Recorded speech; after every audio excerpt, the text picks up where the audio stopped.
In this guide, I'm going to show you how to create an AI on Instagram. Before we do get into this guide, make sure to like the video and subscribe to the channel with all notifications on. It really does help with the channel and it lets us know that you want more content like this. We'd greatly appreciate it. And if at any point throughout this guide you did have any questions, just ask them down in the comment section below and we can help you out further. I'm going to be doing my best to reply to every single comment down there. But go ahead and open up the Instagram app and tap the messages icon in the very bottom to open up your DMs. Inside messages, you're going to see a little AI icon up towards the very top. It says search or ask Meta AI. You need to go ahead and select that just like so.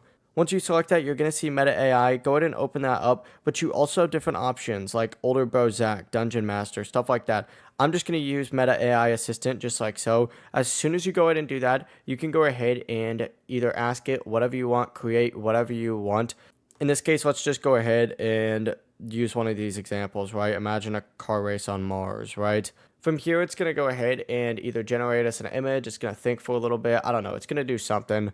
But it's going to be different depending on what, of course, you ask in the first place. But that really is the full process. It really is as simple as that. If you guys had any questions, just ask them down in the comment section below and we can help you out further. I'm going to be doing my best to reply to every single comment down there. Before you do leave this guide, make sure to like the video and subscribe to the channel with all notifications on. It really does help us out. Let's know that you want more content. Have a great rest of your day, though. Peace.